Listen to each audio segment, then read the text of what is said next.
Hello, Arizona, and welcome to the National Cybersecurity Center Cybersecurity for State Leaders. I'm Maddie Gullickson, project lead for this initiative. We are excited to be with you today.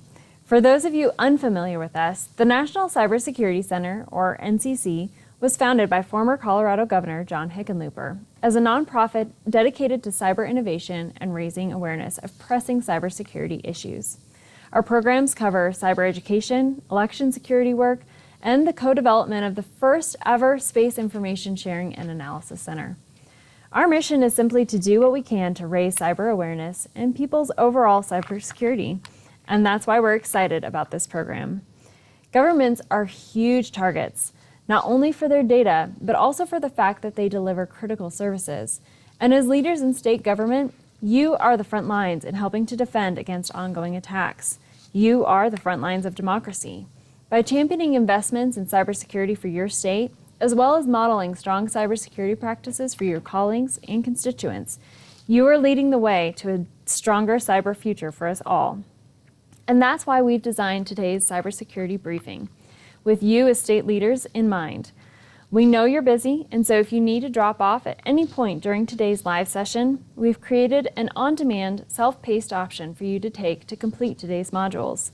This can be accessed at any time via cyberforstateleaders.org.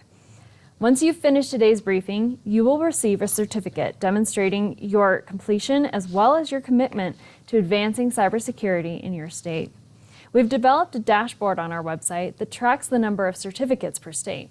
So make sure to get your certificate and share it through your LinkedIn or social media channels to do Arizona proud. All right.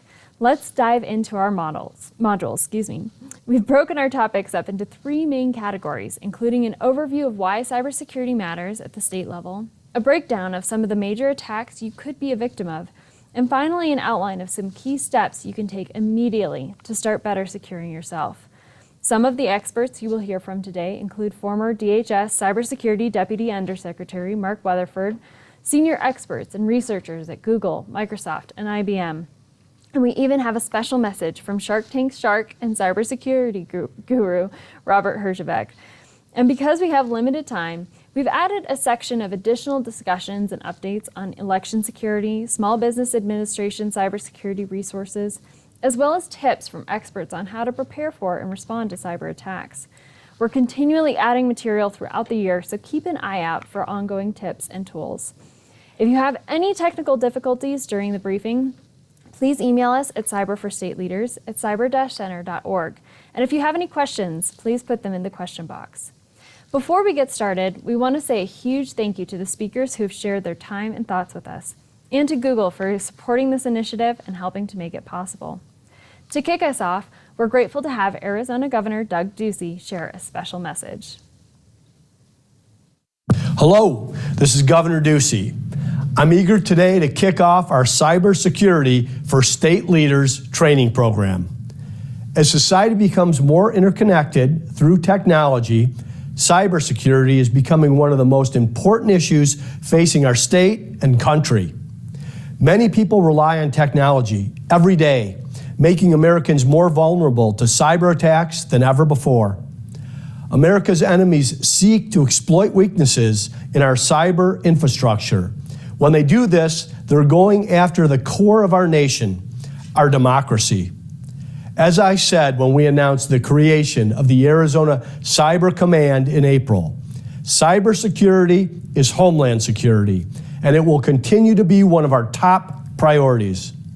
Whether it's protecting the integrity of our democracy through securing our elections or developing our critical infrastructure, Arizona will continue to be proactive in protecting our state from growing cyber attacks. I'm grateful for the leadership of Tim Romer, Arizona's Chief Information Security Officer and Director of our Department of Homeland Security. Cyber terrorists don't take a break, and neither do Tim and his team. They work 24/7 to keep Arizona's cyber infrastructure safe and secure.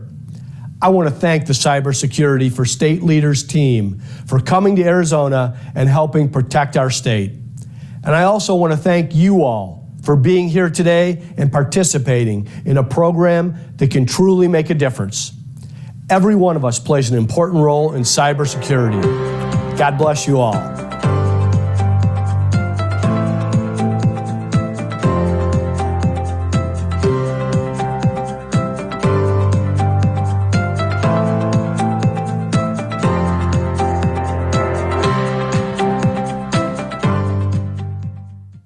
Hello. Thank you, Governor. We appreciate your leadership and for making cybersecurity a priority in Arizona. We want to start today's discussion on why cybersecurity is such an important issue at the state level with an overview of the 2018 ransomware attack on the Colorado Department of Transportation. Herman Stockinger, Director of the Office of Policy and Government Relations and Transportation Commission Secretary, will walk us through how the attack impacted the state and what legislatures specifically can do to support state agencies in defending against these incidents.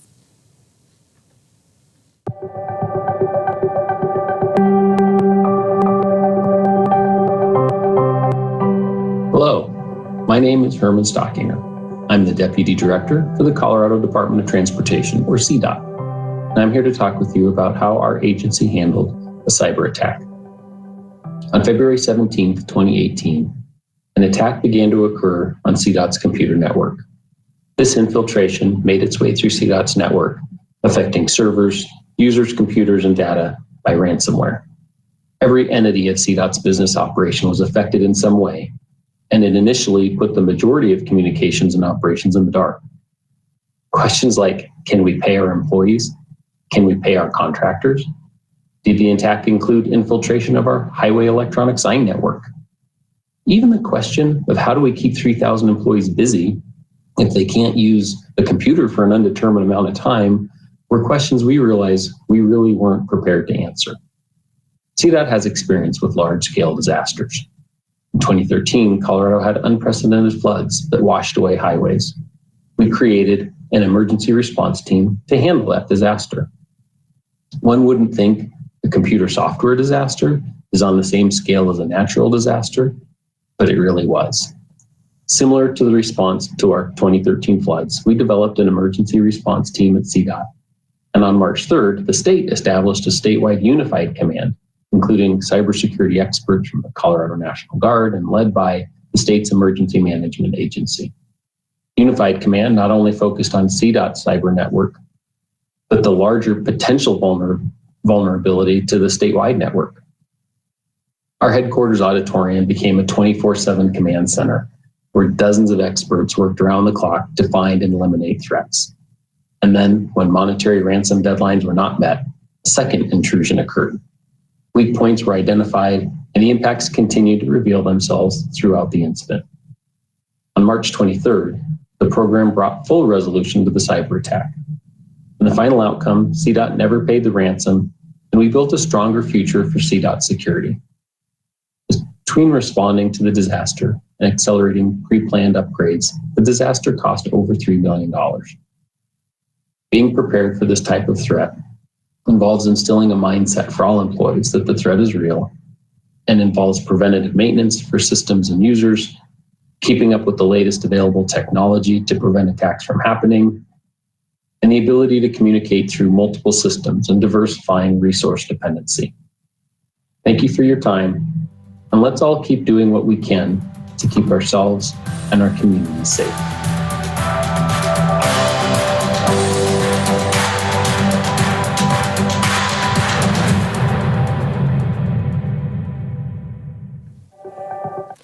We truly appreciate you walking us through that experience, Herman. Obviously, keeping technology updated is a critical component, as is enhancing the regular monitoring of networks. His discussion raised an additional unsettling question that more communities are having to face, whether or not to pay ransoms in the face of these types of attacks. But it's not just state governments or large businesses that are dealing with this challenge. Cyber attacks on local governments have increased nearly 50% since 2017.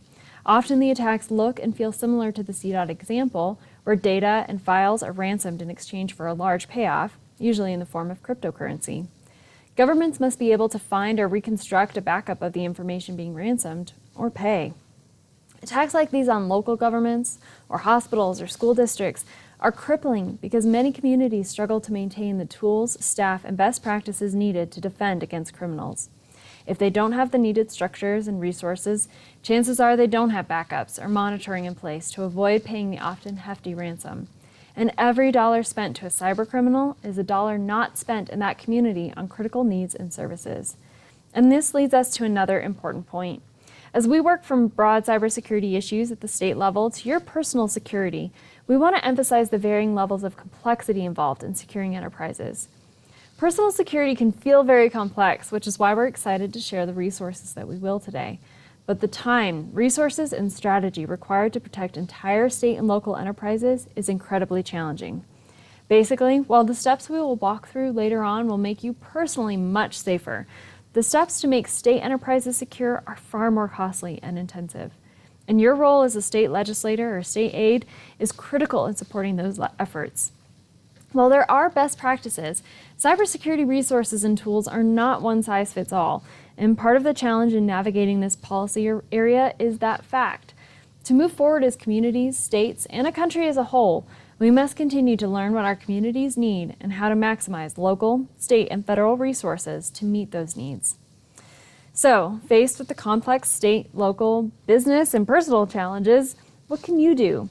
Well, becoming aware of how cybersecurity impacts the lives of your constituents and your own life on a daily basis is a key first step. But in addition to awareness, there are practical steps that you can take as a policymaker and individual to proactively work toward a cybersecure future. These steps are what we will cover next. We won't cover every major threat or all the tools in the toolkit today, but we are going to cover some fundamentals that will help you create a foundation for more cyber learning. And by establishing that strong foundation, you can continue to add not only to your personal learning and security, but to the greater policy and security awareness for your state. With that, we're going to cover some key cyber attacks and why they succeed. Then we'll jump into how you can defend yourself. The first attack we're going to cover is phishing. This is a huge one. Phishing attempts are everywhere, and attackers have gotten incredibly advanced, studying our behaviors and fine-tuning their approaches to exploit our vulnerabilities. In order to better prepare ourselves against this type of attack, we need to understand what it is and why it works.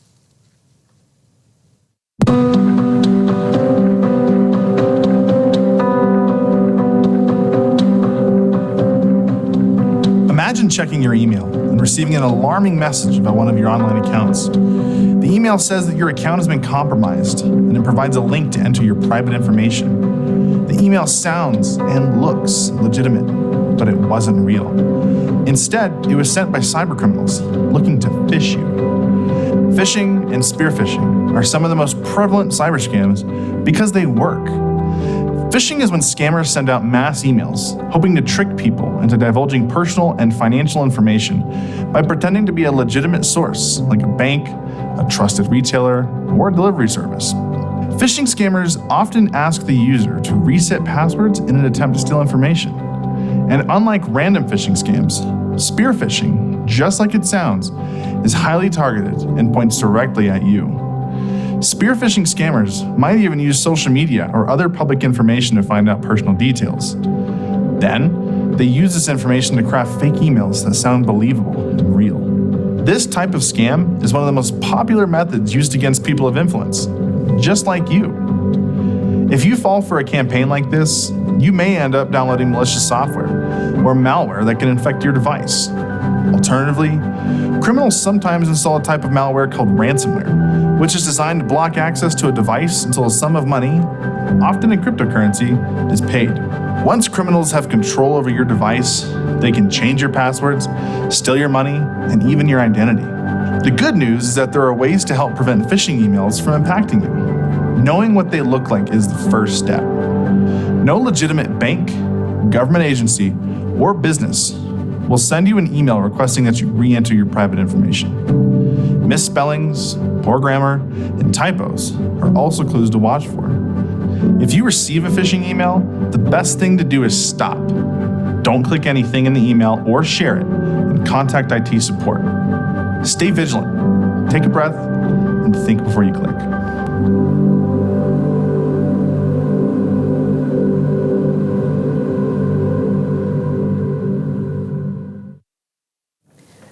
While phishing is a more obvious and prominent attack, it is important to consider the physical security of our devices as well. As legislators, you may be an even greater target of this type of an attack. Here to talk us through that is security expert Maurice Turner.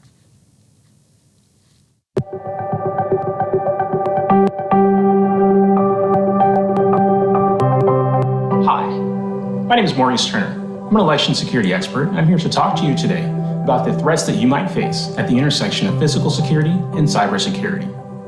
The challenge with physical security is that sometimes those cybersecurity protection measures you have in place can be bypassed if an intruder has physical access to your device or systems. I'll start off with a couple of tips that might be helpful to you. First, consider using a second factor of authentication, like a security key. It works together with your strong password in case that strong password is stolen or somehow compromised through a data breach. Secondly, consider having an automatic lock on your devices. This can be as short as 5 minutes. So that way, if an employee steps away from a device, the system automatically locks without the employee having to do anything. Lastly, many mobile devices have built-in remote wiping or remote tracking features. These can be activated if a device is lost or stolen and turn that device into a digital paperweight. To help put this into practice, here are a couple of scenarios that can get you planning in the right direction. The first scenario: what would happen if you needed to evacuate your building and be out of your office within 60 seconds? What devices could you quickly lock down? And what devices would remain open and unlocked for an intruder to potentially have access to? A second scenario to consider is, what would happen if an employee called you to say that their device had been stolen from their home office overnight?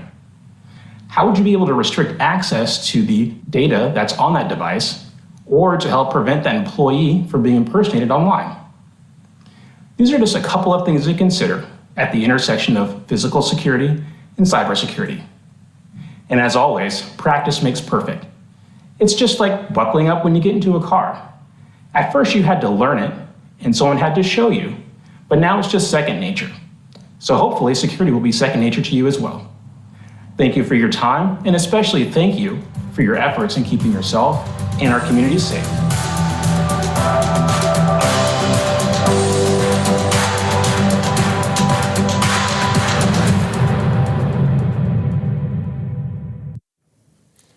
Maurice mentioned that there are tools to shut down access to your device. For more details on this topic, we suggest you take a look at the one-pager in the supplementary materials and associated links to the type of device you have to dive deeper into how to protect it if it is stolen. To close us out of this section, we're going to switch gears to an even less tangible threat, but one that now takes place in our world daily, that of misinformation and disinformation. For this discussion, we have NCC's Chief Strategy Officer and resident cybersecurity expert, Mark Weatherford, to share some insights.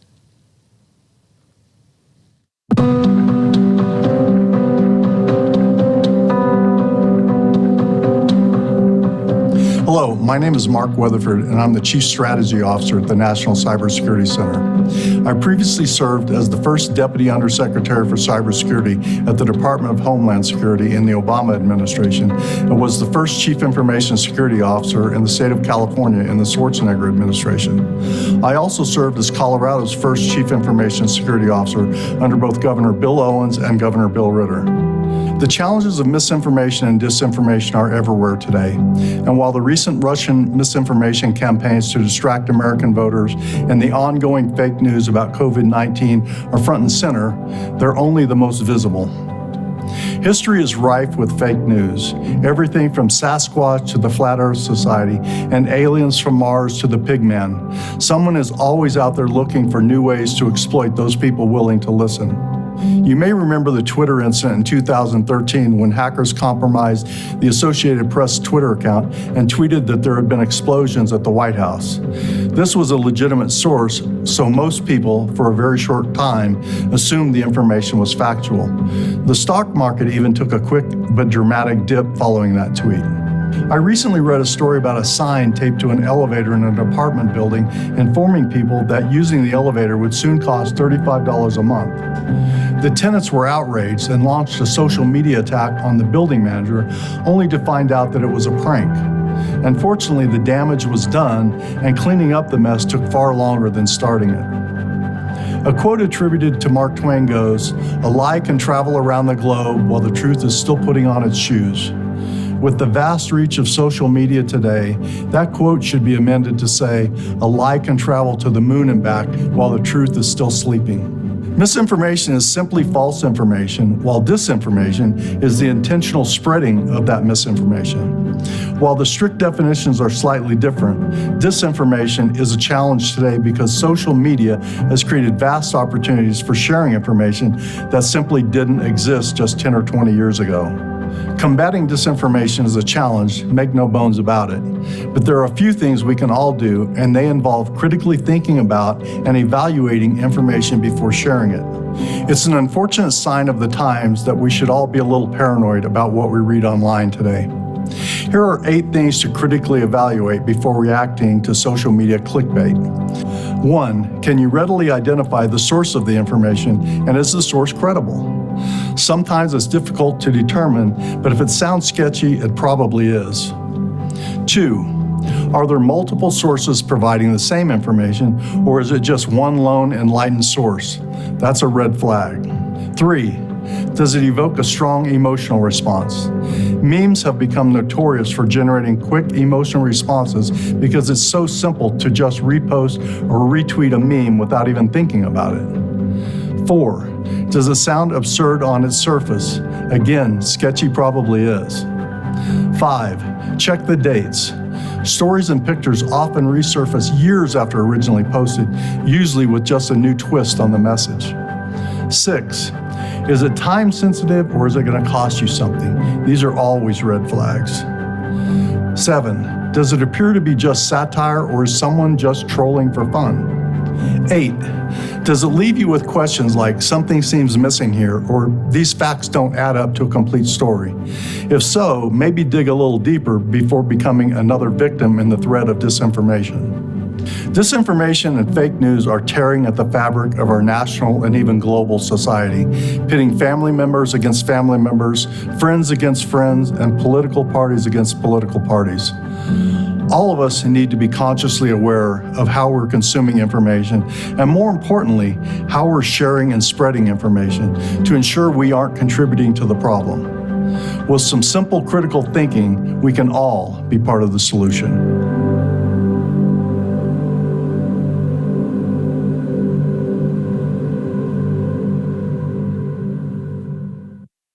Thank you, sir. That was a lot of great information. And now that we know how criminals might be thinking about getting our information, we can jump into some key steps you can take to protect yourself. And again, this is crucial because the safer that you are, the safer your colleagues and constituents are. To try to make remembering some of these key points even easier and hopefully a little fun, we've outlined the top tips for practicing excellent cyber hygiene into an easy-to-remember acronym that Robert Herjavec, Shark Tank star and founder and CEO of Herjavec Group, has been kind enough to break down for us.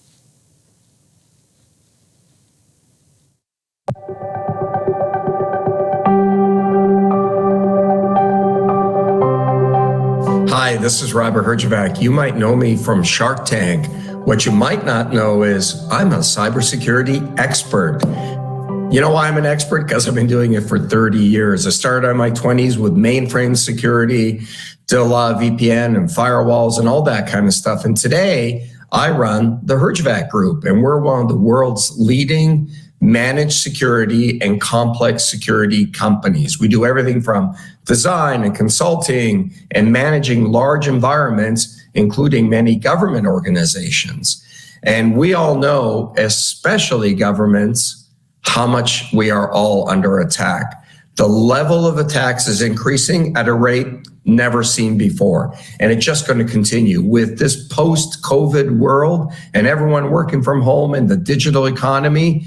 It's only going to get harder. And you know what? You got to stay smart online and don't get duped. And what does that mean? Deploy multi-factor authentication. Update your software regularly.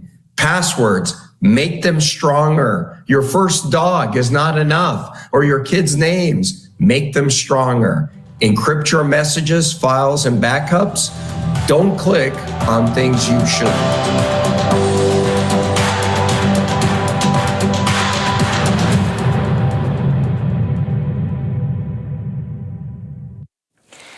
Thank you, sir. We couldn't have said it any better. Now let's get into the details. To start with deploying multi-factor authentication, we're pleased to have Lucian Teo, Google's online global safety lead, to help clarify what multi-factor authentication is and how we can and should be using it.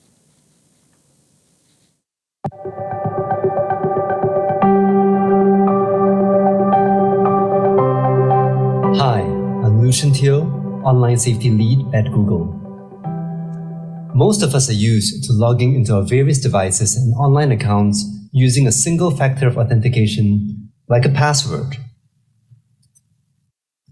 At this point, you would have learned how to create strong passwords, and you'd also know that you should be using unique passwords for every account you have. But given the growing sophistication of cyber threats, especially those aimed at sensitive information held by state legislators and government employees, you might want to consider using more than one type of authentication, or what's called multi-factor authentication. Enabling multi-factor authentication is like adding a PIN-activated security system on top of your normal lock you already have on your front door. Multi-factor authentication incorporates different pieces of information like something you know, something you have, and even something you are. Something you know is the most common type of authentication. Passwords, passphrases, PIN numbers, secret questions, and smartphone swipe patterns all fall into this category. These types of authentication are great, but adding at least one other form of protection is critical for good cybersecurity. Something you have is another type of authentication that requires a piece of physical hardware. This could be a USB key, a smart card, or a random code generated on a dongle. Codes sent to your phone via SMS would also fall into this category, though SMS authentication can fail if you should become a victim of SIM swapping. A better alternative for something you have would be an authenticator app such as Google Authenticator, which requires you to have your physical phone in your possession. You could also use personal biometrics such as fingerprint scans, facial recognition, iris scan, or even a voice print as a form of authentication. These types of authentication are more difficult to compromise. Most online accounts offer steps for at least two-factor authentication, and keep an eye out for the common question of, would you like to use multi-factor authentication, or would you like to enable two-factor authentication when you sign in or create an account? Your IT department can also help guide you to these options. Though any of your accounts that contain personal information should be protected, it is important to be extra vigilant with your email, social media, and financial accounts, as they are some of the most commonly targeted by cybercriminals and can be especially damaging for civic leaders and state legislators. Besides the obvious theft of information and finances, bad actors can use your accounts to pose as you and deploy harmful and inaccurate news and information.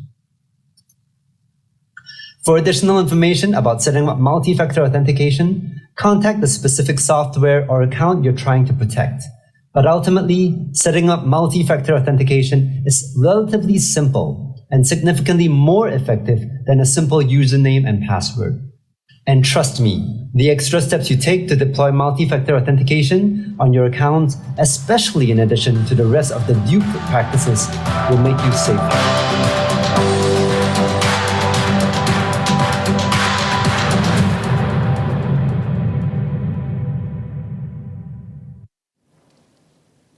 Next up is talking through software updates, why they matter, and how to do them. Software updates are particularly useful in protecting against malware attacks. Here to share with us what to do is Ethan Chumley, Senior Cybersecurity Strategist for Microsoft's Defending Democracy program.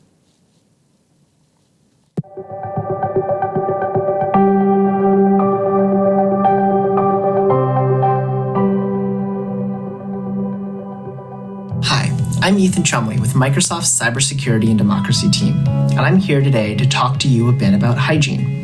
And no, I don't mean the flossing or the scrubbing kind that are part of your daily routine. I'm referring to cyber hygiene, a critical part of keeping your computer system secure. If you're not sure what hygiene looks like, just think of those little pop-up windows that ask you to install the latest operating system version, the latest app update, or that next patch. And I know, just like you, waiting to install those updates during an already busy day can seem tedious, but this is a key practice to maintaining good security. Getting in the habit of downloading and installing the latest software updates is an easy way to keep yourself, your networks, and your computer safe from a security incident. Why? Because when bugs or vulnerabilities are found in software, they're typically fixed quickly by the software vendors, but it is then dependent on you to install those latest updates when prompted. Just like flossing, updating your systems is a routine preventative action that can keep intruders out and keep your data safe. Not to mention, it's a lot cheaper to be preventative than to clean up after the fact. We encourage regular updates across all of your devices, from the apps on your phone to the software on your laptops, even the smart fridge and Wi-Fi connected thermostats you may have in your home. Of course, your IT departments need to update shared servers and websites and backend systems too. Patching and restarting those shared servers might cause some downtime and feel inconvenient, but well-communicated maintenance windows during off-peak hours are essential to good security across all IT-owned systems. Your security needs are ongoing and they're constantly evolving. There are bad guys out there hoping that you don't apply the latest patches and updates because you'll just be making their jobs easier. Many of the hacks we hear about these days were avoidable, as they relied on victims' computers running old and out-of-date software, often a result of ignoring patches and delaying major software updates for weeks, months, or even years. If you're watching this video, that means you're a leader in your community. This means you are in a position to contribute to a culture of security. And as a leader, you're in the position to help your organization align to security best practices. This might mean allocating funds or asking your IT teams about how they're managing updates responsibly.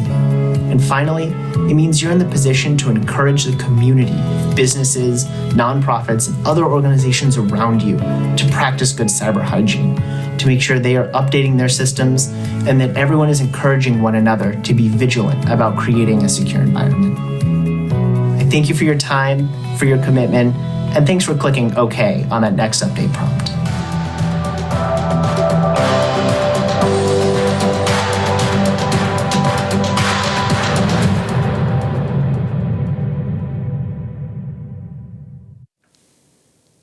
Thank you, Ethan. Now let's dive into passwords. These are one of the most challenging things to keep track of, and potentially the source of our biggest vulnerabilities. Please join us in welcoming Stephanie Carruthers, the Chief People Hacker from IBM's X-Force Red team. Stephanie is a career white hat hacker and is here to give us the tips the experts use to make and protect their passwords.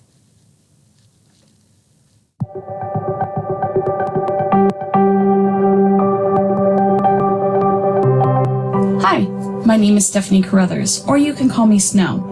I'm the Chief People Hacker at IBM's X-Force Red. I'm so excited to be talking about passwords with you today. Now, to set the stage a little bit, my team and I were a bunch of hackers. We're paid by organizations to find flaws in their cybersecurity before criminals do. Now, with that being said, I wanted to say that I'm coming at this from an attacker point of view. As I'm talking about passwords, I'm also going to be talking about how to make yourself more secure. So you might hear things like your password should be strong and secure, or your password should be long and complex. But what does that actually mean? First, let's take a step back to really understand how criminals can crack or brute force passwords. So let's say you're signing up for a new website and you enter in your new password. Well, what the website does is it takes that password, it scrambles it all around, and it saves it in a database. That scrambling process is called hashing. So if a criminal breaks in and steals all the hashes from that database, they can't just read your password.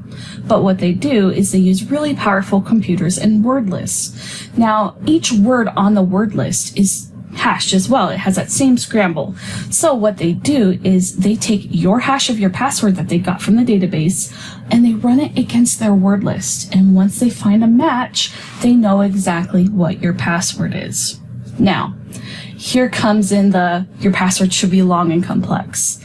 So If you take a password that's only 8 characters long and let's just say lowercase letters, that could take seconds to crack. Now, if you take a password that's 10 characters long, let's say 8 lowercase letters and 2 special characters, that could take hours to crack. Hopefully you see where I'm getting at here. Take a password that's 12 characters long and a mix of random uppercase, lowercase, special characters, numbers, just this mix of things, that could take years to crack, which is perfect. A criminal's probably not going to wait years for your password. They're going to move along to someone else. Now, what do I recommend?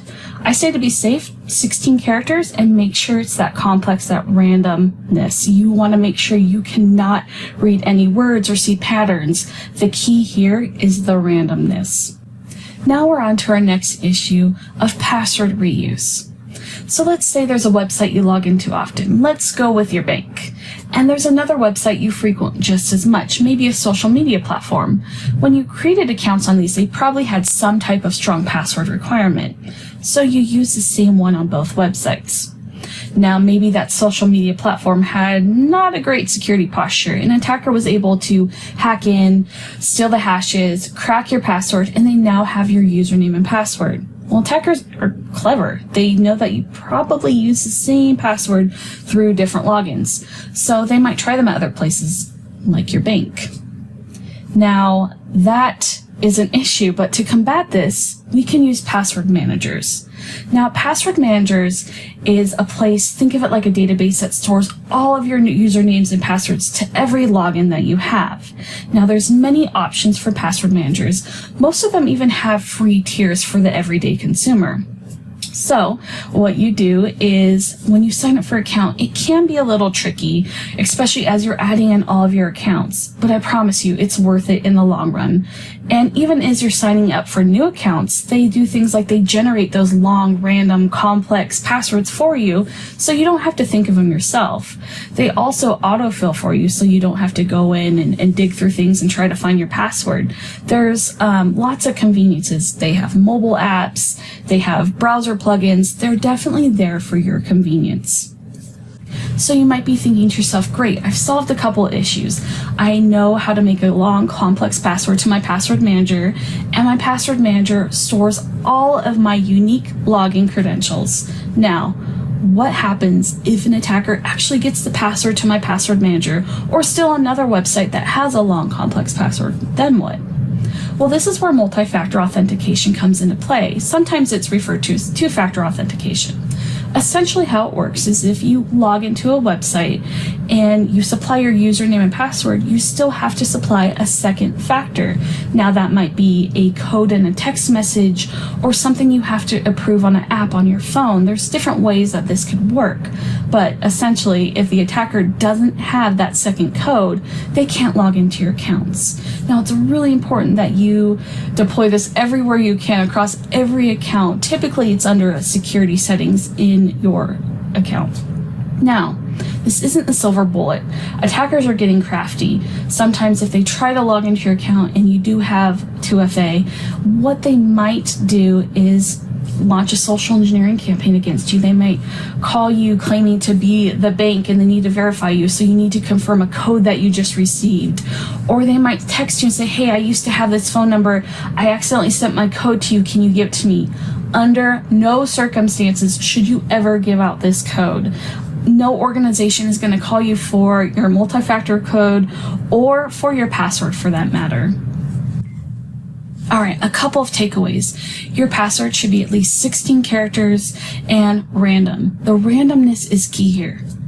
You should also have a different password for every account you log into. You can use a password manager to help you do this and even help you generate those long and complex passwords. And also enable two-factor authentication on every account possible. Thank you so much for your time and keep doing what you're doing to keep ourselves and our community safe. Thank you. Stay safe.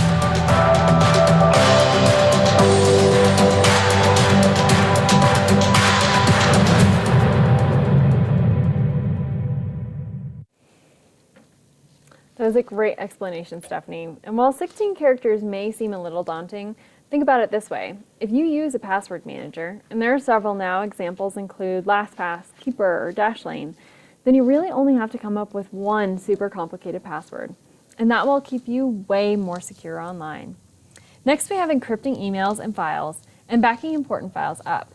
These two are thrown together because they are complementary. They both help protect against malware attacks and help protect you in case someone does get into your stuff. Your presenter on this is NCC board member Leslie Kershaw from Cyren Solutions, and we're excited for her to share her 20+ years in cybersecurity to talk through encryption and backing up files.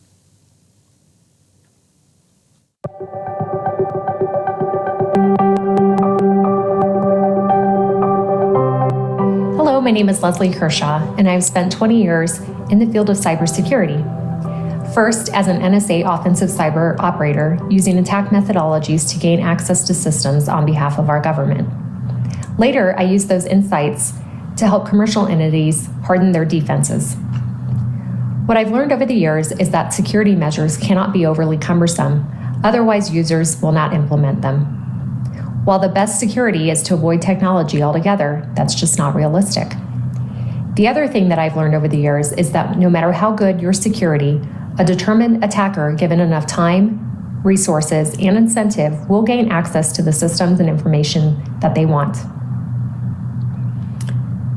For you, this means that you should do your best to implement tools that make it difficult for an unskilled or moderately skilled attacker. When faced with advanced aggression, the best solution is to formulate a good recovery plan. Today, we'll talk about encrypting email to prevent sensitive data from being viewed by unintended recipients. We'll also talk about how to back up data so that you can recover if you are the victim of an attack. Before the internet, we relied on the Postal Service to deliver messages for us. When we were on vacation, we would send those glossy postcards filled with details about the fun times that we were having. We didn't care if anybody saw them. When faced with difficult news to share, we would write a letter and fold it into an envelope. We may even buy envelopes that had additional security to protect the sensitive information of our writing. When we think of our email messages, we should think of them in the same way. Unencrypted email is that postcard that anyone can read, with limited tools and knowledge. When we communicate sensitive information, we need to use encryption to wrap our message in that protective envelope. There are 3 mechanisms that you can use to encrypt messages. I'll go from the simplest methodology to the most difficult. The first is through enterprise encryption. This will be set by your organization's IT staff. The encryption will leverage SMIME, which allows for the encryption of any type of data that you would like to send.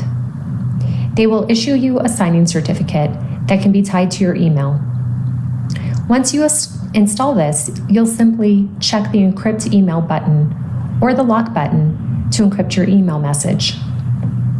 As long as your intended recipient's organization also supports an encryption management server, you can send and receive without issue. Leveraging this will take care of 80% of your sensitive communication.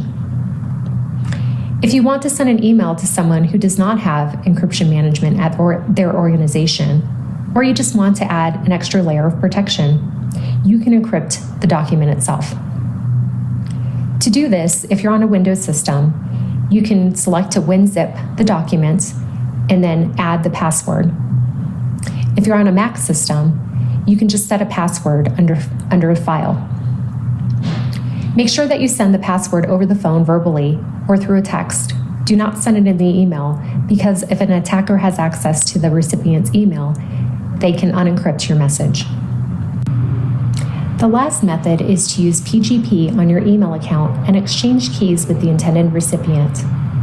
The install and use of this goes beyond the time that we have left in this video, but there are great resources on the internet that can help you. The only drawback of this method is that it only encrypts plain text emails. Encrypting emails will help you thwart lower-level attackers that attempt to pry into your personal data. Advanced attackers will use sophisticated methods to access your information and may even try to cause damage. Trying to recover from an attack is an emotional and time-consuming endeavor. It's best to prepare for it potentially happening by treating it like insurance. You build up the method to recover, knowing that you might someday need it. Imagine that you knocked over a cup of coffee onto your computer right now, and it won't restart. How would you recover all of that data? The simplest method is to back up your data in an automated way. Once the automation is set, you will never have to think about it again until it's time to recover. I like to use an external drive that I connect via USB to my USB docking port. That way, anytime that I connect my laptop to my external screen, which is also on my docking port, I'm setting up the automated backup without even thinking about it. If you're using a Windows system, just go to your system, then Settings, then Updates, and Security. You'll select that external drive that you just connected via USB. You'll set the interval, and the backups will begin. If you're using a Mac, you have two methods available to you. The first is to connect to iCloud. You'll select the drives and the documents that you want to be automatically updated, and they'll take care of that for you. The good thing about that methodology is that you can also access those files on different devices. You can also set up your Mac for external drive automated backup in a similar way. You'll just go to System Preferences, select the time machine, and follow the prompts. I hope that you never have to recover your files or that you're a victim of an attack. But if you are, I hope that this helped you prepare. Have a great day.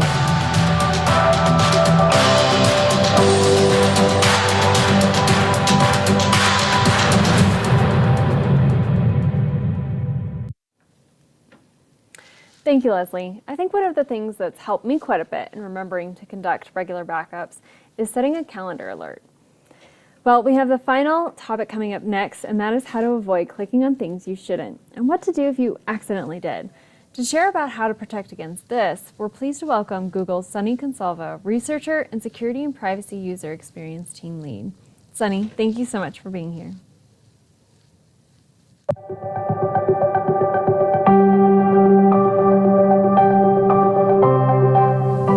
Hi, I'm Sunny Consalvo, a researcher at Google who focuses on security, privacy, and abuse topics. By now, you've learned a lot about how to avoid email phishing campaigns. So in this module, we're going to dive a bit more deeply into how to be aware of what not to click on when it comes to web pages, and what to do if you accidentally do. Let's be honest, we've all done something we shouldn't have. We've all clicked that link. You know, the one that takes you to a shady website or starts to download something onto your computer. So what are some ways to avoid doing that? First, let's talk about how you might figure out that you're on a shady web page. One sign might be that if you try to leave the page, you get bombarded with a pop-up asking you some version of, "Are you sure you want to leave this page?" Or maybe, "Install our antivirus program." That should be a red flag right there. Another sign might be that you get a pop-up to sign up for more information, especially if it's hard to click out of that before you've even reached the actual content. If the site is only mildly shady, be careful to not share any personal information or sign up for anything on your way out, and just X out of that tab. But if it won't let you out, try closing out of your browser entirely. If that doesn't work and you're on a Windows computer, go to your Start button and look for your Task Manager. From your Task Manager, look for your internet browser in the list, select it, then end that task. If you're on an Apple computer, go to the Apple menu, select Force Quit, then look for your internet browser in the list and force it to quit. At this point, it would be a good idea to open your antivirus software and run a scan.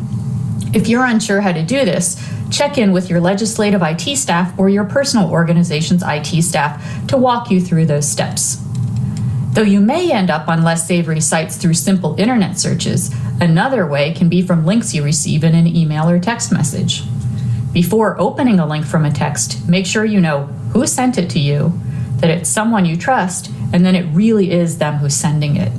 If you don't know who it is or are suspicious that it might not really be who you think it is, don't open it. You can always contact the sender another way, for example, by giving them a call, just to make sure it's not a phishing attack. And when it comes to email, there are several tools you can use to proactively scan for malicious links or attachments. If you want to check where the link leads to, hover over it and make sure you recognize the source and that the source in the hover matches what's in the email. It's a good idea to check the source in your internet searches too, to make sure the domain you're about to click on is the right one. Most email platforms now have some type of alert or warning to draw your attention to potentially suspicious content. With Google's Advanced Protection program, for example, even more stringent checks are performed before you try to download something. Advanced Protection flags and may even block file downloads that may be harmful. These steps to protect yourself aren't done in a vacuum. Remember to keep all of your software, apps, and devices updated, and ask IT for support in installing trusted antivirus software, firewalls, and email filtering. And of course, always back up your files. Criminals can't make you pay for information you already have.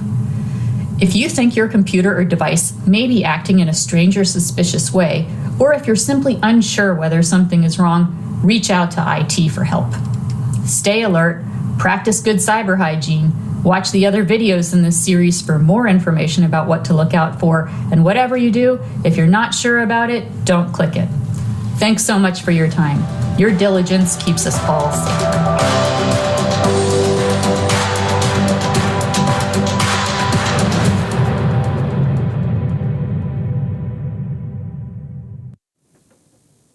Thank you, Sunny.